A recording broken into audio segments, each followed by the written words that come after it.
এই 17 বছর অনেকে শুধু মিথ্যা বলে উড়িয়েছে যে আইনের শাসন আমরা প্রতিষ্ঠা করেছি, কিচ্ছু করে।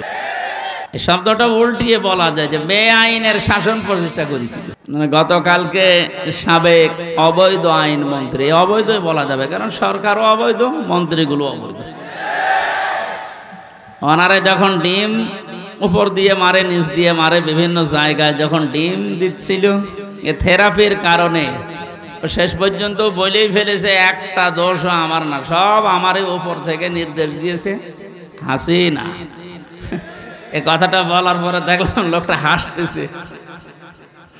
আমার মনে হয় ওর তার আমার এই যে এক মামা এসেছে আজকে সাথে কুষ্টিয়া থেকে, অনেক মামা, ওর একটা হালকা তার কাটা আছে। আমার মনে হয় এই বেটারও তার এরকম কেটে গিয়েছে।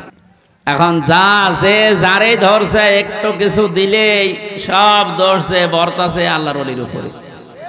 আর যেটার দরবেশ মনে করতাম, এ দরবেশ যে এত খারাপ, দাড়ি কেটে নম হয়ে গেছে। ওরে দেখলে পর্যন্ত শয়তান হাসে যে আল্লাহ তুমি আমার শয়তান বানিয়েছো, এটা তো আসল শয়তান ছিল। হোসাইন মাওলানা বলছিল না 29,000, না ওটা 36,000। পদ্মা সেতু বানিয়েছে 32,000 টাকা খরচ করে। আর এই লোকটার শুধু বাইরের একটা ব্যাংকেই টাকা পড়ে আছে 36,000 কোটি টাকা। ওই টাকাগুলো ফেরত পেলে বাংলাদেশে আর একটা পদ্মা সেতু বানানো যাবে। মালয়েশিয়ায় দেখলাম এই যে পেনাং থেকে এই আর এক শহরে যাবার সময় 2টা ব্রিজ পরপর, একটা মনে হয় 8 কিলোমিটার, একটা 17 কিলোমিটার। এই যে বিশাল বিশাল ব্রিজ তারা বানিয়েছে, বাংলাদেশেও সম্ভব, শুধু এই দরবেশদের টাকাগুলো বাইরে থেকে নিয়ে আসা যায়।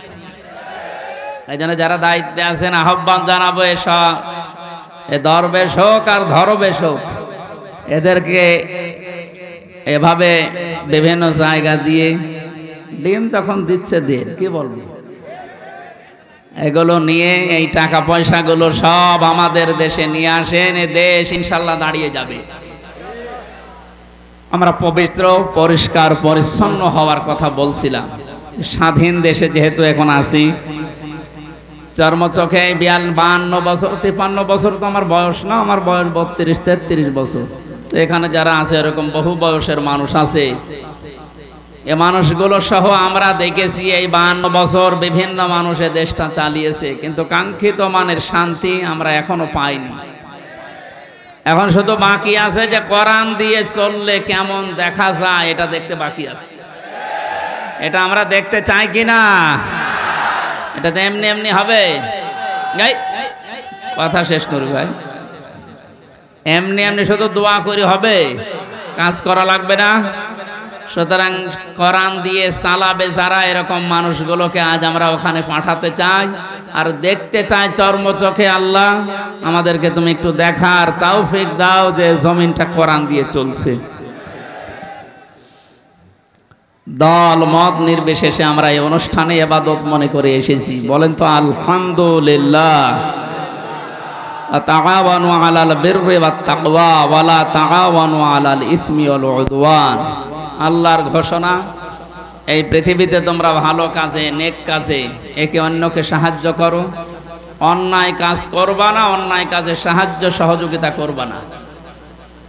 আজ আমরা আহ্বান জানাচ্ছি, রাষ্ট্র যেহেতু সংস্কার আরম্ভ হয়ে গেছে বা চলছে, আমরা সব জায়গায় ইসলাম দিয়ে সংস্কার করতে চাই। নবীর উপরে দরুদ আর সালাম পাঠ করার মাধ্যমে তেলাওয়াতকৃত আয়াত থেকে যেটা লিখে দিয়েছেন এর উপরে ভিত্তি করে আমরা তাফসীরুল কোরআন মাহফিলে তাফসীর আকারে কথা বলতে চাই ইনশাআল্লাহ। জবান খোলে কোরআনে কারিম থেকে। আমি যেহেতু 8-9 দিন ছিলাম, মাওলানা মিজানুর রহমান আজহারি ভাই, এরপরে ডেভিড লিও নামে একজন আছে, ইসলামিক চিন্তাবিদ স্কলার, অনেক দামি লোক।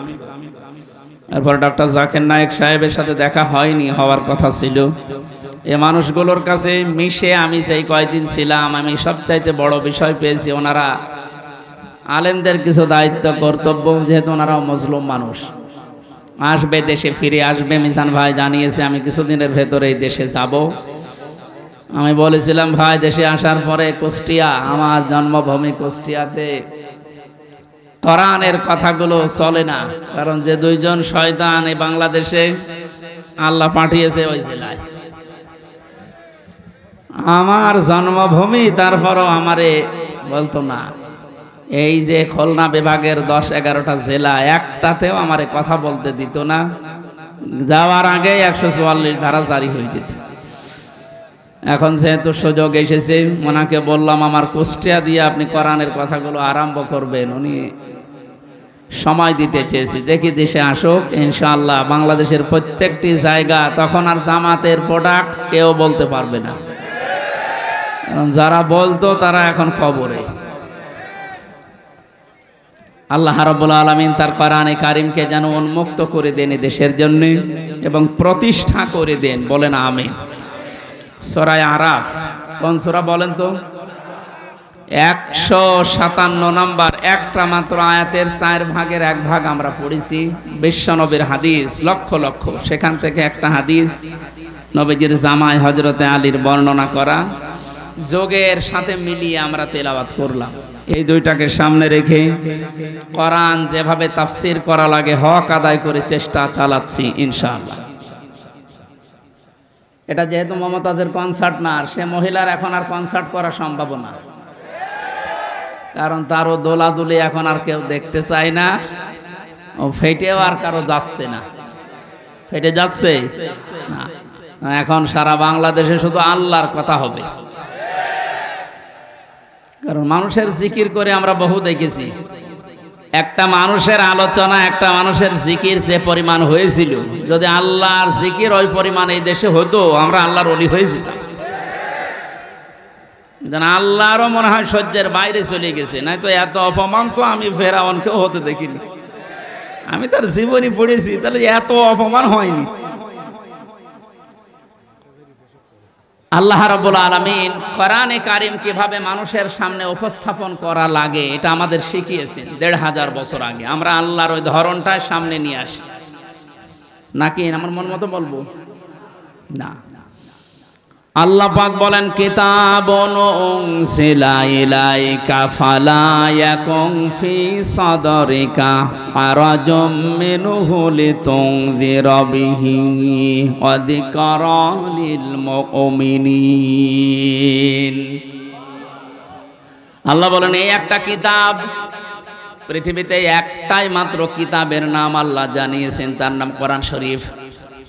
এই জন্য কবরে যাবার পর মানুষকে যখন জিজ্ঞাসা করা হবে মার রব্বুকা, তোমার রবকে, লোকটা যদি বলে রব্বি আল্লাহ, আমার রব আল্লাহ, সঙ্গে সঙ্গে ফেরেশতারা জিজ্ঞাসা করবে মা দিনুকা, তোমার জীবন ব্যবস্থা কি। লোকটা যদি বলে দিনুন আল ইসলাম, সঙ্গে সঙ্গে ফেরেশতা বলবে মান হাজার রজুল, এই লোকটা কে ছিল। লোকটা যদি বলেও ফেলে হাজা নাবিয়ুনা মুহাম্মাদুর রাসূলুল্লাহ সাল্লাল্লাহু আলাইহি সাল্লাম, সঙ্গে সঙ্গে ফেরেশতারা আর একটা বলবে এই কথাগুলো তুমি পেয়েছো কোথায়। কথা বুঝতেছেন? আপনি পৃথিবীর কোন বইয়ের নাম, কিতাবের নাম বললে ফেরেশতারা কিন্তু ওগুলো চিনবে না। আপনাকে সঙ্গে সঙ্গে জবাব দিতে হলে বলা লাগবে আমি কোরআনে পেয়েছি, কারণ ফেরেশতারা এই একটা কিতাব চেনে। আল্লাহ জানে কিতাবন দিয়েছেন, এই একটা কিতাব এমন দামি কিতাব, এটা আল্লাহর পক্ষ থেকে এই পৃথিবীতে আল্লাহ নিজে পাঠিয়েছেন। নবীজি এই কিতাবুন শব্দটার ব্যাখ্যা করতে গিয়ে হাদিসে জানিয়েছেন মানিত্তাবাল হুদা বিগাইরিল কোরআন আদাল্লাহুল্লাহ। তিরমিজি শরীফের হাদিস। এখানে ডিস্টার্ব হচ্ছে, বাতাস লাগবে না, অ্যাক্টিভ হয়ে শুনবেন। আমি কিন্তু প্রশ্ন করবো, এটা ক্লাস চলছে না? ক্লাসের পরে যে প্রশ্ন করা হয় আমি কিন্তু সামারাইজ করে প্রশ্ন দেব। আন্দাজে শুনতে এসেছেন না? আল্লাহর নবীর এই কথার ভেতর থেকে দুইটা শিক্ষা আমি পেয়েছি। নবীজি জানিয়েছেন কোরআনে কারিম বাদ দিয়ে পৃথিবীর কোন জায়গায় যদি কেউ ভালো হওয়ার নিয়তে, হেদায়েত পাওয়ার নিয়তেও যায়, আল্লাহ নিজে দায়িত্ব নিয়ে তাকে গোমরা করে দেয়। আমার কথার অর্থ বোঝেন? নবীজির হাদিসের শেষ অংশ ছিল আদাল্লাহুল্লাহ, আদাল্লাহ ইউদিল্লু, সুলাসি মুজাররদ থেকে এসেছে। শব্দটা যদি ভাবে ইফআল থেকে নবীজি বলতেন যে দল্লা, আদাল্লা ইউদিল্লু বাবে ইফাল থেকে শব্দটা আসা, নবী দল্লা ইয়াদিল্লু বলতে পারতেন। দল্লা ইয়াদিল্লু এ শব্দ দিলে বাংলা অর্থ হতো আপনি নিজেই নিজেকে খারাপ বানিয়ে ফেলেছেন, আপনি নিজের জন্য নিজে দায়ী, আর কেউ দায়ী না। কিন্তু আদাল্লা শব্দ যখন আসবে বাংলা অর্থ তখন হবে আপনার হয়তো নিয়ত ভালো ছিল, আপনি কোন জায়গায় গিয়েছিলেন যে ভালো হয়ে যাব, কিন্তু কোরআন সেখানে ছিল না। এই জন্য আল্লাহ রাগ করে নিজে দায়িত্ব নিয়ে আপনাকে আরো খারাপ বানিয়ে দেবে। এটার জন্য সবচাইতে বড় কারণ হচ্ছে পৃথিবীতে একটাই মাত্র কিতাব আল্লাহ মানুষকে হেদায়েত দেওয়ার জন্য সর্বশেষ পাঠিয়েছেন, তার নাম কোরআন শরীফ। কোরআন বাদ দিয়ে হেদায়েত দেওয়ার মতো কোনো কিতাব কিয়ামত পর্যন্ত আর নেই। কথা বুঝতেছেন? এজন্য সর্বপ্রথম আয়াত দেখবেন যালিকাল কিতাবু লা রাইবা ফি, কিতাবের আগে আলিফ লাম আছে। আল্লাহ নির্ধারিত করে জানিয়েছেন একটাই মাত্র কিতাব যেটা মানুষকে হেদায়েত দিতে পারে, তার ভেতরে কোনো সন্দেহ নেই, ভুল নেই, অবকাশও নেই। হাদিসের ব্যস্ততায় আমি যেটা পেয়েছি, ও বাংলার জনগণ, কোরআন যেখানে নেই ওই রকম জায়গায় এখন থেকে যদি আপনি ভালো হওয়ার নিয়তেও যান, আপনাকে আমির হামজা খারাপ বানাবে না, খারাপ বানিয়ে দেবে কে? এবার এক বাক্যে বলবেন হেদায়েত দেওয়ার একচ্ছত্র মালিকানা হামজার? বলেন। নবীজির? কার? আল্লাহ ছাড়া পথ কেউ দেখাতে পারে না, হেদায়েত দিতে পারে না। উনি যদি বলেন আমি তোকে খারাপ বানাবো, বলেন তো কে আছে আপনাকে পথ দেখাবে? বলেন। এই জন্যে আমার শেষ কথা, ফাইনাল কথা এইটাই, আজকে থেকে সিদ্ধান্ত দৃঢ়ভাবে নেওয়া লাগবে। কোরআন যেখানে নেই, সে যত বড় বাবার দরবার হোক, যত বড় রাজনৈতিক দল হোক, যেখানে কোরআন চলে না, কোরআনের কর্মসূচি নেই, আমি ওখানে যাব না। ওখানে যদি আমি ভালো হওয়ার নিয়তেও থাকি, তাহলে আমারে খারাপ বানিয়ে গোমরা বানিয়ে জাহান্নামে পাঠাবে কে?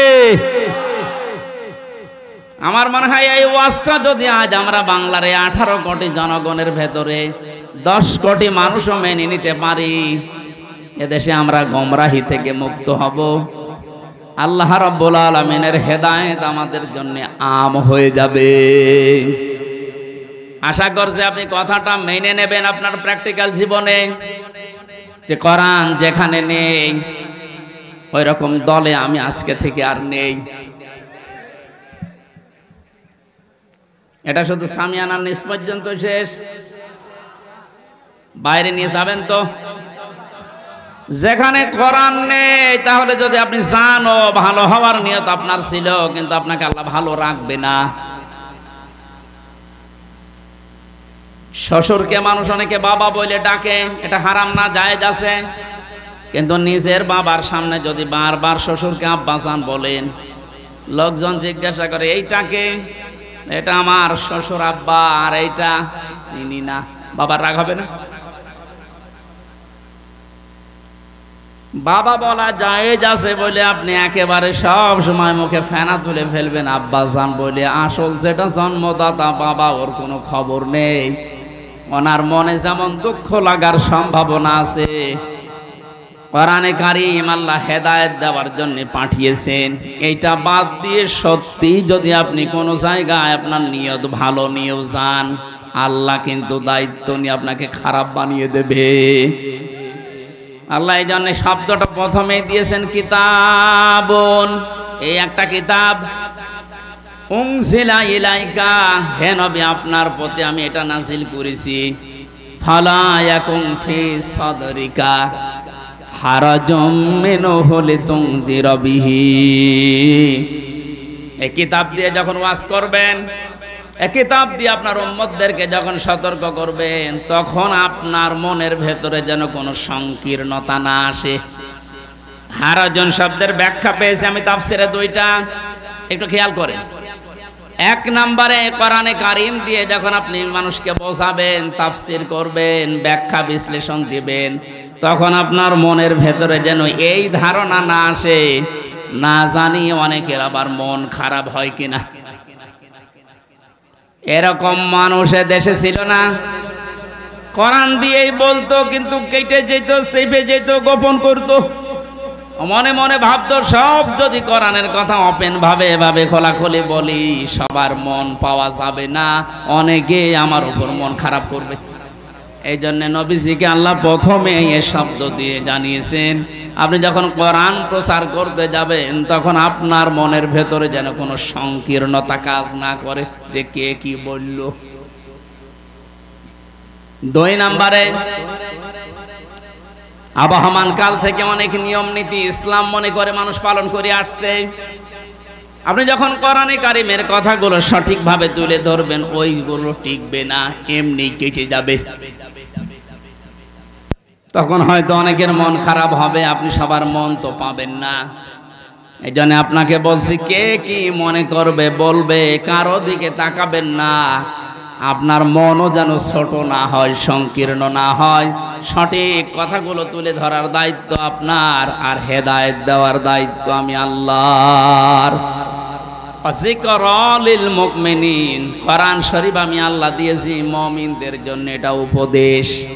এই আয়াতটা সামনে রেখে আজকে আমরা তেলাওয়াত কিন্তু আয়াতের তাফসীর করব ইনশাআল্লাহ। এবার বলি আমরা, আউযু বিল্লাহি মিনাশ শাইতানির রাজীম, বিসমিল্লাহির রহমানির রহিম। আল্লাযীনা ইয়াত্তাবিউনার রাসূলান নাবিয়্যাল উম্মিয়্যাল্লাযী ইয়াজিদুনাহু মাকতুবা। সাদাকাল্লাহুল আযীম। কোন সূরা বলেন তো? আরাফ। আরাফ মানে? আরাফ মানে প্রাচীর। আরাফ মানে কি? বিভিন্ন অর্থ আছে। আরাফের অন্যতম অর্থ হচ্ছে আরাফ মানে প্রাচীর। কিয়ামতের দিন আল্লাহ জান্নাত জাহান্নামের মাঝে একটা প্রাচীর দাঁড় করাবেন। কিছু মানুষকে আল্লাহ ওই জায়গায় বসাবে, জান্নাতেও দেবে না, জাহান্নামেও দেবে না, ওখানে স্টিল তারা বসে থাকবে, দাঁড়িয়ে থাকবে। এই খেয়াল করে, এদিকে এত নড়াচড়া কি, সমস্যা কি? এদিকে আসার দরকার নেই। দেখেন তো উনি কি বলে, দেখেন না, উনি তো বলো হয়েছে, ঠিক আছে।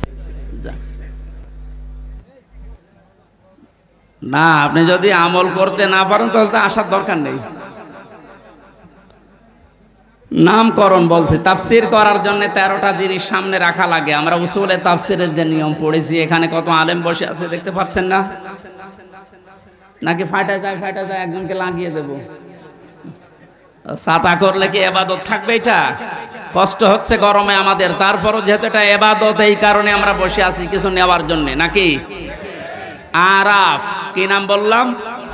এটা একটা প্রাচীর, জান্নাত জাহান্নামের মাঝে আল্লাহ রাখবে। নামকরণের ভেতরে আমি তাফসীরে তাবারি থেকে বলছি এটা। নবীজি বলেন, সাহাবীরা, এখানে আল্লাহ যাদেরকে বসাবেন এদেরকে জান্নাতেও দেবে না, জাহান্নামেও দেবে না, একেবারে স্টিল। প্রশ্ন করলেন সাহাবী, হে নবী, এদেরকে আল্লাহ জান্নাতে দিচ্ছে না, কারণ কি?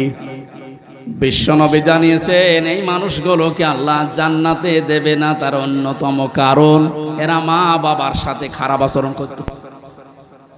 এরা নামাজ পড়েছে, রোজা রেখেছে, ভালো ভালো কাজের আঞ্জাম দুনিয়ায় দিয়েছে, দান সাদগা এদের সব ছিল, শুধু একটা বিষয়, পারিবারিক জীবনে মা বাবার সাথে এদের ভালো ব্যবহার ছিল না। এজন্য কোরআনে কারিমে আল্লাহ জানিয়েছেন, ক্বাদা রাব্বুকা আল্লা তা'বুদু ইল্লা ইয়্যাহু ওয়া বিল ওয়ালিদাইনি ইহসানা। আমি আল্লাহ রায় দিয়েছি। রায় দিচ্ছেন কে? আমি আল্লাহ রায় দিয়েছি, ফয়সালা করেছি, সিদ্ধান্ত নিয়ে ফেলেছি যে আমি আল্লাহ ছাড়া কারো ইবাদত করা যাবে না, আর মা বাবা যাদের আছে তাদের সাথে ভালো ব্যবহার করা লাগবে। আয়াতের ভেতরে 2টা বিষয় বেশি। কয়টা? এই যে আল্লাহর ইবাদত করা লাগবে, আল্লাহর আইন মানা লাগবে, কোনো প্রশ্ন করা যাবে? বলেন বলেন, আপনার বুঝে আসুক বা না আসুক, আল্লাহর আইন আল্লাহর ইবাদত মাস্ট বি। আপনাকে এই জন্য আল্লাহ বানিয়েছে। তাহলে আল্লাহর আইন মানা এটা ফরজ। আল্লাহর আইন মানা কি? আরো জোরে বলেন। মা বাবার আইন মানা কি? না, এই শোনেন, মাঝখানে ওয়া আল্লাহ দিয়েছেন, খেলা করার জন্য দিয়েছেন। ওয়াবিল ওয়ালিদাইনি ইহসানা। মা বাবার আইন মানা ফরজ না, মা বাবার সেবা করা ফরজ। মা বাবার পেছনে খরচ করা, তাদের সেবা শুশ্রূষা করা, এটা কিন্তু নফল না, মুস্তাহাব না, মুবাহ না। এটা আল্লাহর নামাজ যেমন পড়েন ঠিক ওই রকম ফরজ। এ মানুষগুলো এই কাজ করে না, এই জন্য আল্লাহ এই জায়গায় দাঁড় করিয়ে রেখেছে। সাহাবী বলেন, হে নবী, এদেরকে আল্লাহ জাহান্নামে দেয় না কেন? তাহলে বিশ্ব নবী বলেন, সাহাবীরা এই মানুষগুলো দিন কায়েমের জন্য দুনিয়ায় আন্দোলন করেছে, চেষ্টা চালিয়েছে, এই কারণে জাহান্নামও দেয় না। তাহলে হাদিস থেকে বোঝা যায়, দুনিয়ায় যারা দিন কায়েমের জন্য চেষ্টা চালাবে, সংগ্রাম করবে, মুজাহাদা করবে, এ মানুষগুলোর জন্য জাহান্নামের আগুন হারাম। আমরা জাহান্নামে যেতে চাই না, কারণ যারা আমরা ইসলাম এই পৃথিবীতে দাঁড় করানোর জন্য, কায়েম করার জন্য চেষ্টা চালিয়ে যাচ্ছি, খাদেম হিসাবে, কামলা হিসাবে, আমাদেরকে আল্লাহ জাহান্নামে দেবেন, আপনি বিশ্বাস করতে পারেন। তো পারিবারিক জীবনে যেন এমন কোনো কাজ আমরা না করি যে না আমরা জান্নাতেও যেতে পারছি না। এখন একটা ছোট্ট প্রশ্ন এখানে আছে, আজ হাজার লক্ষ পরিবারে আমরা অনেকেই চেষ্টা করে যাচ্ছি যে পারিবারিক জীবনে আমরা শান্তি সুখে কাটাবো, যেন জাহান্নামে যাওয়া না লাগে মা বাবার সাথে আচরণ খারাপ করার কারণে। তো অনেক পরিবারে আমরা বাস্তবে দেখতে পাচ্ছি, স্ত্রীর কারণে আর স্ত্রীর মা বাবার এই কুপরামর্শের কারণে অনেক সংসারে সন্তান মা বাবার সাথে ভালো আচরণ করতে পারছে না। সম্মানিতা মা বোন যারা বিভিন্ন জায়গায় বসে আছেন, শুধু নামাজ পড়া আর পর্দা করা ইবাদত না, মানুষের সাথে মুআমালাত, মুআশারাত, পারিবারিক জীবনে নিজের নিকট আত্মীয় স্বজনের সাথে ভালো ব্যবহার করা ইবাদত। এটা আজ হাজারো পরিবারে নেই। এজন্য অনেক মানুষ ইসলামও সঠিকভাবে মানতেও পারছে না। বাস্তবতায় সে দান, সাদগা, নামাজ, রোজা, হজ, যাকাত বহু কিছু করছে, পারিবারিক জীবনে স্ত্রীর শুধু মন ছোট থাকার কারণে নিজেও বাধ্য হয় স্ত্রীর কারণে মা বাবার সাথে খারাপ ব্যবহার করতে। আপনি কিন্তু আমাকে আরাফ নামক জায়গায় দাঁড় করাতে বাধ্য করছেন। সুতরাং স্ত্রী যারা এসেছেন ওরা মন উদার করবেন, মনে করবেন যাদের বাড়িতে আসলাম এগুলো আমার মা আর বাবা। দেখেছি নিজের মা বাবা দোষ করলেও কিছু মনে করে না, মাফ করে দেয়, মানিয়ে নেয়। শ্বশুর শাশুড়ি একটু ভুল করলে মানাতে পারে না, তখন স্বামীর কাছে আস্তে আস্তে কানে কানে কথা তুলে দেয়। এরকম মহিলা দেশে নেই? শ্বশুর শাশুড়ি যারা বসে আছেন ওরা তো এখন বগল বাজাচ্ছে যে কাজ হচ্ছে। কোরআনে কারীম জানিয়েছে, ওয়াকুলু লিন-নাসি হুসনা, মানুষের সামনে হাসি মুখে ভালো কথা বলবা, এটা একটা সাদগা দেওয়ার সওয়াব হয়ে যাবে। আপনি শ্বশুর আর শাশুড়ি হয়েছেন, তাতে কি? মেয়েটা আজ 18 বছর, 20 বছর, 22 বছর পরে আপনার বাড়িতে এসেছে, এটাকে নিজের মেয়ের মতো মনে করতে পারেন না। আল্লাহর কসম, আমি আল্লাহকে সামনে নিয়ে বলছি, সাক্ষী করে বলছি, সত্যি যদি মা আর বাবা নিজের মেয়েকে, নিজের ছেলেকে যে নজরে দেখে, পুত্রবধূকে এই নজরে যদি দেখতে পারতো, আমরা হাজারো সন্তান আরাফ নামক জায়গায় থাকতাম না। এদের আহ্বান জানাচ্ছি, আমরা তো চেষ্টা করছি, কিন্তু আপনাদের এই ছোট মনের কারণে পারছি না। আপনার মনটা উদার করেন, কি করবেন আপনি দুনিয়ার এই সয় সম্পদ দিয়ে যদি জাহান্নামে যাওয়া লাগে? আল্লাহ আমাদেরকে আরাফ নামক এই জায়গায় যেন দাঁড় করিয়ে ভাগ্য হত না করেন। নবীজি কিন্তু হাদিসের শেষে আর বলেননি যে এরা যাবে কোথায়। বলেন তো এই হাদিসে পর্যন্ত থাকলে কি দাঁড়াচ্ছে অর্থ? জান্নাতেও যেতে পারছি না শুধুমাত্র এই কারণে, জাহান্নামও আল্লাহ দিচ্ছে না আমি ইসলামী আন্দোলন করার কারণে। অথচ এই জায়গায় যদি দাঁড়িয়ে থাকা লাগে আবাদান আবাদান, আমার মতো হতভাগ্য মানুষ আর আছে। আল্লাহ আমাদেরকে হেফাজত করুন, বলেন আমিন। মক্কায় নাজিল হয়েছে সূরাটা, 206টা আয়াত আছে, 20টা 16টা রুকু আছে। ক্রমিক নাম্বার হিসাবে কোরআনে কারিমের এটা 7 নাম্বার সূরা। মাত্র একটা আয়াতের 4 ভাগের 1 ভাগ পড়েছি। আয়াতের ভেতরে 3টা বিষয় আমরা আলোচনা নিয়ে আসব। 1 নম্বরে আমাদের নবী মুহাম্মদ রাসূলুল্লাহর 3টা গুণ আল্লাহ দিয়েছেন। কয়টা? যেহেতু বর্তমান প্রেক্ষাপটের সাথে আয়াতের একেবারে হুবহু মিল আছে। 2 নম্বরে আল্লাহর নবীর কর্মসূচি ছিল এই দুনিয়ায়, আয়াতের ভেতর থেকে আমরা 6টা পেয়েছি। কয়টা?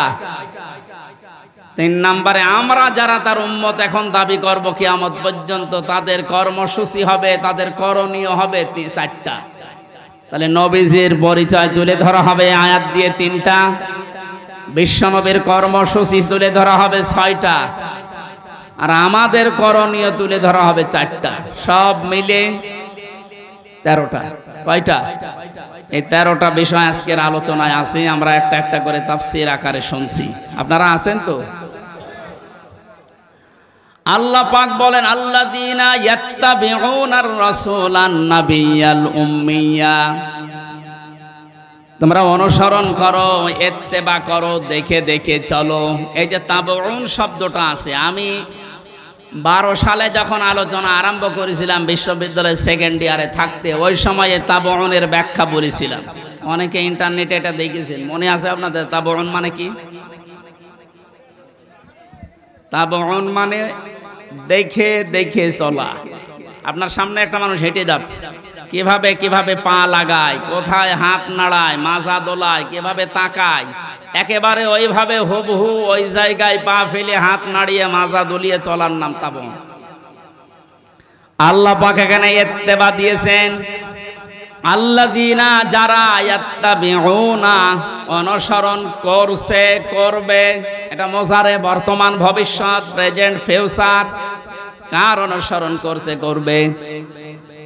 রাসূলান নাবিয়াল উম্মিয়া, বিশ্বনবীর পরিচয় আল্লাহ এখানে দিয়েছেন 3টা। 1 নম্বরে রাসূল ছিলেন তিনি, 2 নম্বরে তিনি ছিলেন নবী, 3 নম্বরে তিনি ছিলেন উম্মি। এবার আসেন তো, রাসূল কাকে বলে, নবী কাকে বলে, উম্মি কাকে বলে? এই পৃথিবীতে বহু নবী এবং রাসূলের কথা আমরা শুনেছি। 1,24,000 নবী রাসূলের কথা আমরা জানি। পৃথিবীতে আল্লাহ মানুষকে হেদায়েত দেওয়ার জন্য, পথ প্রদর্শন করার জন্য পাঠিয়েছেন। এতগুলো নবীর জীবনী, কর্ম পদ্ধতি বলতে বলতে তো সময় চলে যাবে। আমি গুরুত্বপূর্ণ কয়েকটা নবীর জীবনী থেকে বলছি। যত নবীকে আল্লাহ দুনিয়ায় দাওয়াতি কাজ করতে পাঠিয়েছিলেন, সবচাইতে বেশি কষ্ট সহ্য করেছিলেন হযরতে মুহাম্মদুর রাসূলুল্লাহ। এনার পরে যার নামের তালিকা পাওয়া যায় তিনি হযরতে ইব্রাহিম আলাইহিস সালাম। এনার পরে যার নামের তালিকা আছে হযরতে নূহ আলাইহিস সালাম।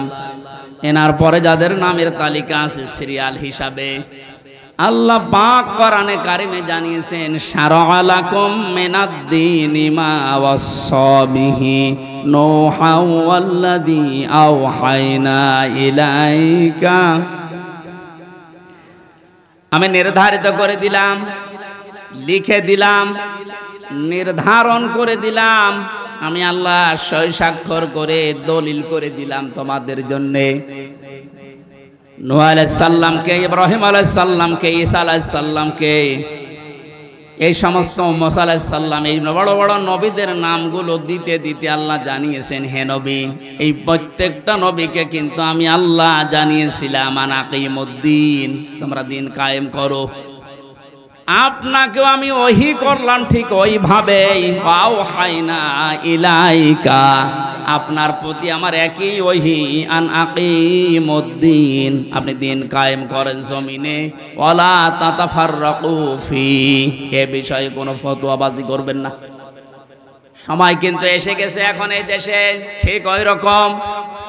আর যে যেখানে যে মতে চলেন না কেন সবাইকে আমরা আহ্বান জানাচ্ছি, সবাই আসেন ঐক্যবদ্ধ হয়ে আল্লাহর দিন কোরআনে কারিম ইসলাম এই দেশে আমরা এখন কায়েম করার পরিবেশ তৈরি করি। সত্যিই যদি এটা কায়েম না হয়, হালালকে হালাল জেনে অনেক সময় মানা যাবে না, হারামকে হারাম জানার পরও ছেড়ে দেওয়া যাবে না। এ 17 বছর যেটা দেখলাম, এই জন্য আমাদের সবচাইতে বড় কাজ হবে এখন আল্লাহর এই জমিনে আল্লাহর দিন কি করে কায়েম করা যায়, দাঁড় করানো যায়। বিশ্ব নবী মুহাম্মদুর রাসূলুল্লাহকে আল্লাহ রাসূল বলে ঘোষণা দিচ্ছেন যে হে নবী, আপনি আপনার পরিচয় উম্মতদের সামনে দেবেন যে আমি তোমাদের জন্য রাসূল হয়ে এসেছি। 511 জন রাসূলের কথা আমরা পড়েছি, আর বাকিগুলো সব আল্লাহ নবী হিসাবে পাঠিয়েছিলেন। এই সমস্ত মানুষদের দায়িত্ব কোরআনে কারিমে এক একটি আয়াতের ভেতরে আল্লাহ দিয়েছেন। ওয়ালাকাদ বাআসনা ফি কুল্লি উম্মাতির রাসূলান আনি ইবুদুল্লাহ ওয়াজতানিবুত তাগুত। রব্বুল আলামিন বলেন, এ পৃথিবীর যত ওয়ালাকাদ বাআসনা ফি কুল্লি উম্মাতির রাসূলান, প্রত্যেকটি জাতির জন্য আমি আল্লাহ রাসূল পাঠিয়েছিলাম। প্রতিটি নবী আর রাসূলদের জীবনের দায়িত্ব মূল ছিল দুইটা। তারা উম্মতদের কাছে যেই বলতেন আল্লাহর ইবাদত করো। কার ইবাদত? এই শব্দটা নিয়ে আজ হাজারো জায়গায় আমরা এই দেশের ভেতরে অনেক ভেজাল দেখতে পাচ্ছি। কমলে দিয়েছে ফ্যান, ইয়ার কি মারছেন এখানে বসে বসে।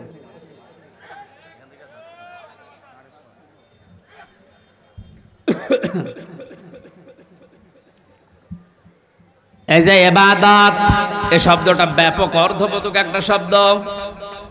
এটা নিয়ে আজ হাজারো ঝামেলা ভেজাল তৈরি করে শব্দটাকে আজ কলঙ্কিত করে ফেলেছে অনেকে।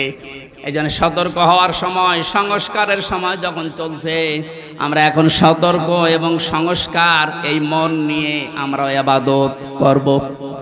আমার ইবাদতের ভেতরে যেন কোনো ভেজাল না আসে। গাড়ি গাড়ি ইবাদত করা লাগবে, কোরআনে আল্লাহ এমন দেয়নি। ইবাদত করো, আখলিস দীনাকা ইয়াকফিকাল আমালুল কলিল। তোমার ঈমানটা যদি খাঁটি হয়, কাজকর্ম আমল যদি কম হয়, আমার আল্লাহ মাফ করে দেবে।